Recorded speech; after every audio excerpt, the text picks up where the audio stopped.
What's your productivity style? Find out today on Keeping You Organized.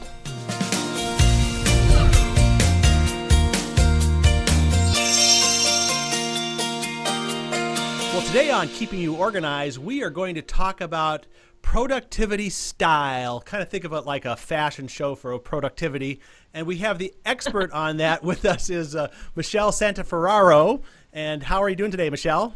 I'm doing well, thank you. Great. Well, you know, style is everything, right? So let's just jump right into it and talk about productivity style. You have several different styles. I mean, not everybody is the same, huh?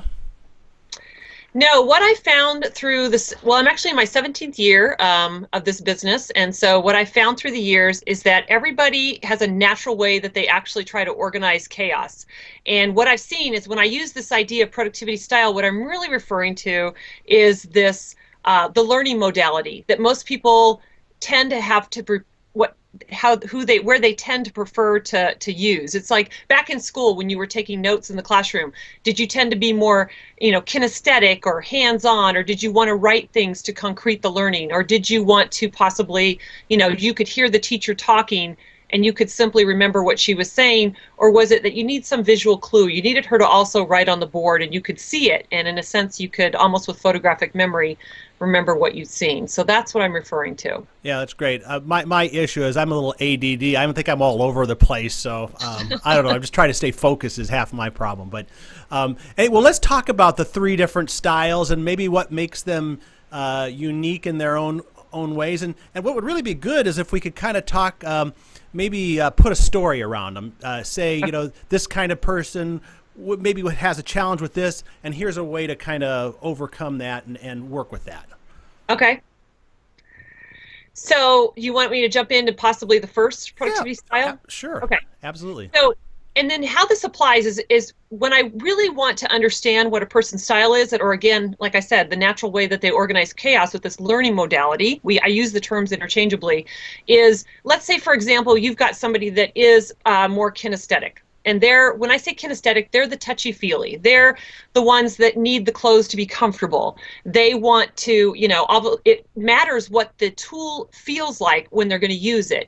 And what that person typically wants to do is when they have meetings they're going to, or they're trying to somehow capture what it is they have to get done, they're going to actually concrete that reminder and track that in a way in which they typically will write it down.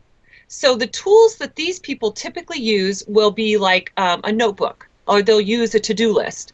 But it's all going to be wrapped up into somehow they have to concrete the learning, and so they will want to write it down. So for them, they might say things like, it's not really real until it's written down.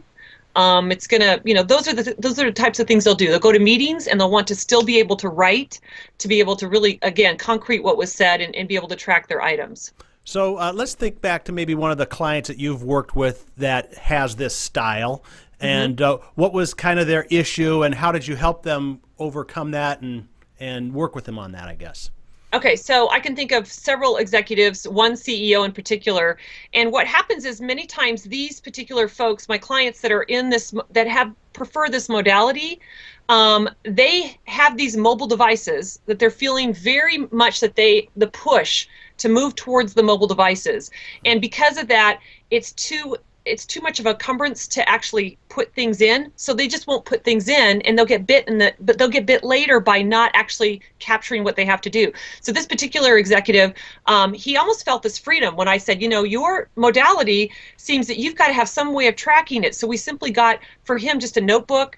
We would open it up and I would say, okay, so how do we delineate what you have to do? And he would just write what he had to do and then a little box that was open next to it. So for him, it was great to have the mobile devices be a point of reference and be able to quickly view things. But as far as really tracking what he had to do, he felt like he was now free to kind of go back to what was normal for him. Because many people, they just won't even track it if there's some kind of point or gatekeeping that happens in trying to use the system. Would someone like that, you think, also adapt to like using maybe like a phone scanner or something where they can, they can write it down because they like that style, but then they can digitize it and get it into the digital system by maybe, photographing it or, scanning it with a phone or putting it through a scanner? Yeah, now it's almost seeming like that one might be more of a preference for a visual person. Oh, okay. But let's say for this one, like you might have seen commercials already for that new Samsung, where you can actually use a stylus again, like the old Blackberries, where you can just use your own handwriting. You don't have to work with code and learn a new alphabet. And you basically simply use the stylus to write on the phone what you want to do, and then it will actually transfer it to text. So that is what I'm talking about, something like an egret list or again, there's pens out there that are special pens that they can use their mobile devices, but they just want the sensation of writing to concrete the learning. So that's what I'm specifically talking about. These people are going to actually have a tool that they're going to actually enjoy using. So, are there other organizational tools that type of personality likes to use as well? You talk about notebooks. What other kinds of things are they typically, using? To-do list too is one of them. They'll use, if it's a hard copy representation, it's the notebooks, it's the to-do list. They'll have some other physical representation. Some of them will also still want to possibly print the front page of emails and just have them represented in a system that they're kind of gathering and centralizing. So those are the kind of things I see. And then again, sometimes some of my clients actually still have a strong preference in this particular modality of kinesthetic, and they'll say, you know what, I'm still going to just choose to do my mobile device, and there won't be, in a sense, a hindrance for me to use it, and they'll just do it anyway. So I'm just, thinking of ways in which some people just understand that about themselves and will still choose to go with the mobile device, and other people will say, nope, I think I still want some kind of hard copy. And again, the edges have to be smooth, and has to be something that they're really going to carry with them wherever they go, and they're going to want to use it. Right. That's another thing, is that a lot of my clients don't have, when they're really challenged with organization, is I find that there's usually a skipping in the process, meaning they're not having the one system with them when they need to capture these verbal requests, like their boss is running by the office and they've got something different they use when it's those fast interruptions, and they've got a different tool they use when it's somebody that's got them in a meeting. And all I do is encourage them, what's the one tool you'll take with you, as well as you won't have any hindrance of copying down what you have to do. And again, it might even be at your bedside at night. What is it that you're going to actually use? And that's what we try to encourage. Have you done any research on what percentage of the population might be this particular style? I mean, is it pretty even between the three, or? No, I've seen different reports, and I don't know if I agree with them. I've seen some, in fact, recently I've got one in front of me, and it says maybe 10% are kinesthetic. And again, we use all three modalities. We're using, our visual senses to take our environment in, our kinesthetic, our hands-on. We're using auditory to take our environment in. But some of the things I've seen, I don't know if I necessarily agree. I think there's a lot of people that are kinesthetic, and one report I just recently read said maybe 10% of the population, and one other one, 5%. And so I don't know if I'm buying that. So I do not know, actually. Would be curious to find out. Yes. Okay. So on the flip side of that, which personality style do these reports say is the most common? And let's step to that one next. Okay. What they say is the most common is actually visual. Visual. Okay. Yeah. I can relate to that one. I think I'm a visual kind of person. But so what are the characteristics of a visual organizer or someone that uses that style? Okay, so to kind of identify yourself first, if you're a visual learner, and again, for this productivity style, is that you will probably remember people's faces more than their names. You'll remember what they wore. You may not remember, again, their name. You're going to actually need to put things by the front door to remember to take them out and take them to the laundry or whatever. So you're using visual clues to get things done.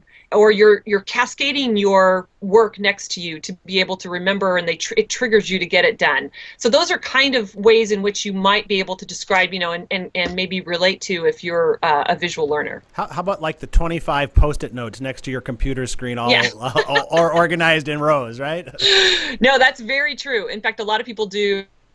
And it's, not good to do your passwords. Some people do that, but you're right. Just those reminders. And I think ideally Post-it notes were meant to be used just for today's reminders. But I know, many people have that as an actual system because they just need those visual clues to be reminded. I've had one writer in particular, and he's working on 6 books at a time, and he used Post-it notes, and it was actually really effective because on his wall were the 6 different books, and as he thought of something new for a different book, he would take a Post-it note and simply throw it up there on the designated space. notes. And it was actually a great way for him to be able to incorporate those. So let's say in a meeting, how does a visual person take notes? You know, the kinesthetic person, you know, likes to have the book, and what would a visual person do? Do they doodle? That's what I do. They may still doodle, and that may be a little bit of overflow with the kinesthetic, but they may or may not still use like a notebook or some way to still track it. What they want to do is be able to see what they have to get done in a more, let's say, colorful fashion. Mm-hmm. Sometimes it's a colorful folder that they'll use when they're, you know, trying to take that to a meeting. Sometimes it's the way in which it looks on a screen. So my visual people, you know, maybe it's there's different software programs out there for tracking what you have to do. Remember the milk or whatever. It will have to be something in which by one screenshot they can see what they have to do. So they can at one view be able to get triggered on, okay, this is what I have to do, and you can compare and contrast it. So they'll want to see things, you know, they might even be the ones, you know, obviously that have the email cascading behind them in the background. But those are kinds of things that they're going to need. It needs to be colorful. Let's say a visual person used a notebook to track what they have to do. They're going to be also carrying possibly highlighters, because color tells a story to them. It's going to be some kind of trigger to delineate what are the personal things in their life versus what might be work or what might be related to a certain coworker. So, and this is true of a lot of their calendars. They're using color. Things like that are going to be triggers for them, the visual folks. Great. Well, okay, so we've covered kinesthetic and visual. We're going to take a quick little break, and when we come back, we're going to talk about the auditory personality style. We're with Michelle Santaferraro here on Keeping You Organized. We'll be right back. Do you need ideas on to-do lists, keeping focus, and filing information while on the go? The 100 Ideas for Better Organization ebook by Smead is sure to be a helpful tool for your organizing needs. Each idea is titled so you can quickly scan the book for whatever topic you may need to reference at the given time. With over 100 years in the organizing business, this free ebook will become a well-used resource and motivator for introducing ideas that boost your productivity. Get the 100 Ideas for Better Organization ebook by going to smead.com/100. Download yours now at smead.com/100. Smead, keeping you organized. We are back on Keeping You Organized. We have Michelle Santaferraro from, you're in the Silicon Valley area, is that correct? Yeah, I'm in the San Jose area. I'm located specifically in Saratoga. Yes, and just tell us really quickly about your organizing practice, home organizing, business organizing, both. What's kind of the mix? So ever since, I think it was early 1996 when my husband and I thought of the name Organomics, and what that means is really organizing your environment around your individuality. So, and I've done this for, 17 years, and then 5 years of it took a break during the kids doing their private school. So I worked with clients on the side as I was a corporate trainer as well. And so what I've done is residential and corporate through the years, and where I concentrate now is mostly in the small home office or with the corporate worker. So that's where I'm focusing now. And what do you think with that small home worker? What's probably the number one challenge they're facing? Most of my clients that I work with is, first off, they don't really know all the work they have to do, because a lot of people think they're smart enough to keep it here and try to keep it in their head. And a lot of them, it's hidden work that's really burning them. And they wake up at 2 a.m. and they get surprised, or they get, to where they get in trouble for something they forgot. So the biggest thing I see is they're not really tracking what it is they have to do. The second thing I see is that they're not following up effectively with the potential clients and the vendors they need to. And then the third thing is they're not really taking time to do the things that are going to move them forward professionally or affect the bottom line. So those are probably the three biggest things I see with small business owners. Do you also see with them like business owners doing, work that they could easily hire someone to do for a lot less money, but they just kind of feel like they need to have their hands around everything? Yes, I do see a lot of that, and especially here in the Silicon Valley, there are so many virtual assistants that are available to help people. But you're right, a lot of times sometimes they can let go of certain things, and it would be nice to see if they can let go a lot of the financial part and delegate that. But for some, it's just they want that really tight grip on some of the client interaction and all of that. So. Right. Well, listen. Before the break, we talked about we're doing the 3 personality styles, organizational types, I guess you could say, and we covered kinesthetic. And did we get everything we needed out of visual? We covered a lot on that. Was there anything else you wanted to add on the visual style? No, I just again, it's keeping things in sight to remember to do them, and they're going to need some visual triggers throughout the day to remind themselves to get their work done. Okay, well, let's move on to the third one, which is auditory, correct? Uh-huh. So when I say auditory, or sometimes I call it sounds of life, and again, these are the people that they're taking in most of their world, and they're through just sound, through hearing it. They're the ones that can remember everything you said in a meeting and when you've had a conversation with them, and so many times you'll hear them restating things. They're the ones that, again, might have music in the background while they're trying to focus, or sometimes these folks don't want any music in the background, or music can actually trigger them and be a transitional thing to get them to the next item they're supposed to work on. So they want to talk through issues. They're the kind of clients that I get that they're like, okay, so let's talk through this, Michelle. And again, talking through it begins to get it more clear to them. Yeah, I think I heard about that in a book somewhere where, an auditory person will use those words like, I hear you, where a visual person will say, yeah, I see what you're saying. Well, how do you see what I'm saying, because I'm saying it, right?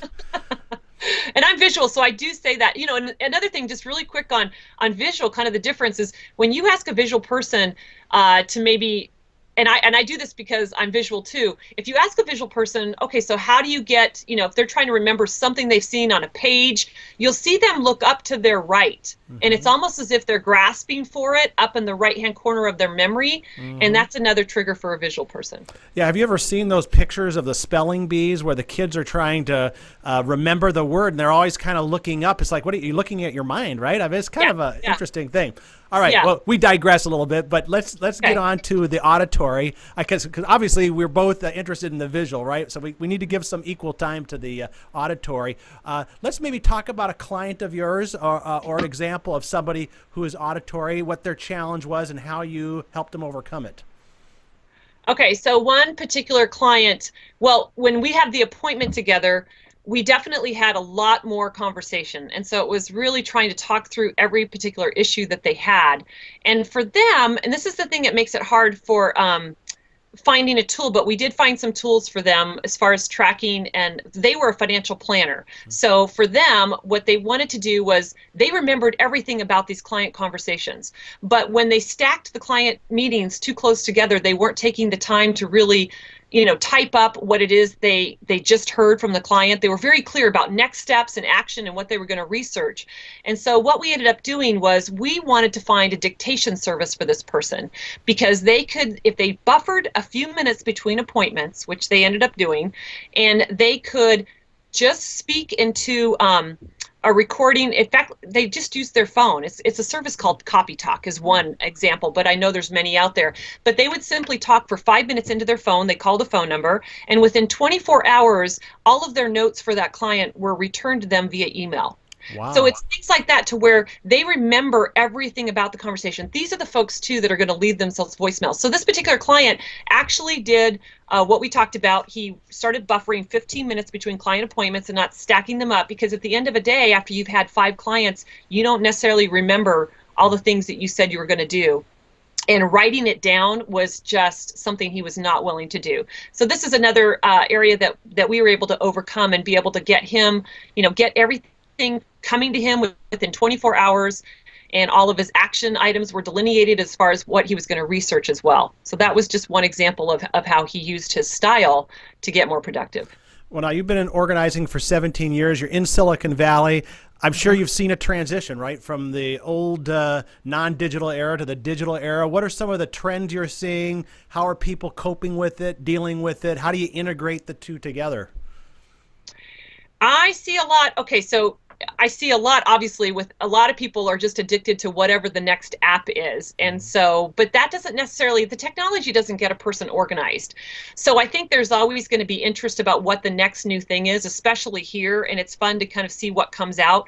But in all of these tools, and some of them, people have still felt free to go back to what they They want to write down, and so they're going to stay doing that. But what I find is that now with these modalities and these preferences that we've identified, they're actually starting to look for tools that are going to fit the way they want to be more productive. They're going to, and a lot of times when you look at a tool, you should really make sure it's going to actually function the way you want. Because so many people incorporate a tool and they think, again, that's going to be the way it's going to make you organized. But you got to have the habits to put things into the tool for you to stay organized. So that's what I see. It's exciting to see what comes out, because a lot of them can be more visually pleasing for people. There can be, like I said, this phone that's beautiful to be able to allow people to write. And I know there's other systems out there, but it's great to see the tool, but it's almost like you have to be more particular when you really choose one to say what's going to really fit and what am I going to use, because a lot of times sometimes there's too much functionality with a lot of these tools, and you're not going to use all the functionality. So for example, a person that is kinesthetic and could go back to writing some things, they may not use the full functionality of a mobile device, and it may just be for reference. It's just for viewing a few emails, but when they're going to respond, it's going to be back in their office, or it's going to be tracked differently. So. Or they may just use their smartphone as a phone, something like yeah. that. Well, that is a feature that it still has, so it's really crazy. Let's talk about your own personal stuff. How do you stay organized? What tools do you use? How do you lay out your day? Do you use to-do lists? Do you use weekly planning? What's kind of your system? Okay, so my productivity style, the two that I concentrate on, and my product or my tool fits it, is I'm high kinesthetic, so I want clothes to feel comfortable, and I'm high visual, so things need to be staged out. So what I do is I actually do a system that not many people have chosen, and I don't ever try to make any of my clients do my system. I actually track individual actionable items on an 8.5 by 11 sheet of paper. And so, yes, I have a stack, but it typically doesn't get more than 20 to 25 sheets. I also will print the first page of an email if it's something that I couldn't do in less than 2 minutes, in my inbox. And so I'm floating these papers, but I typically will have 5 8.5 by 11 sheets of paper that are representative of some kind of action I have to do, and then I simply throw them out. I do the action that they show me, and again, I'm only typically in a day there's maybe 5 to 10 that I can do, and I really start with 5 because again, too many you're not going to get done, so I have to be realistic. And I'm always asking myself with those 5, what again is going to move me forward professionally, and what's going to affect the bottom line. So you'll see me carry around a hard copy stack. If somebody asks me, Michelle, can you send me that file? I'm writing down on an 8.5 by 11, and so what's nice about it is that you don't have to redo a to-do list. A to-do list you have to keep rewriting if it starts to get messy, and I never have to redo it. I simply can throw the actionable items away, or the representation of that, when I'm done with something. Now, do you keep them in any kind of folder or portfolio? And obviously when one's done, you throw it away, right? But what if you have to carry it over to the next day? Yeah, I can show you if... See if it works here.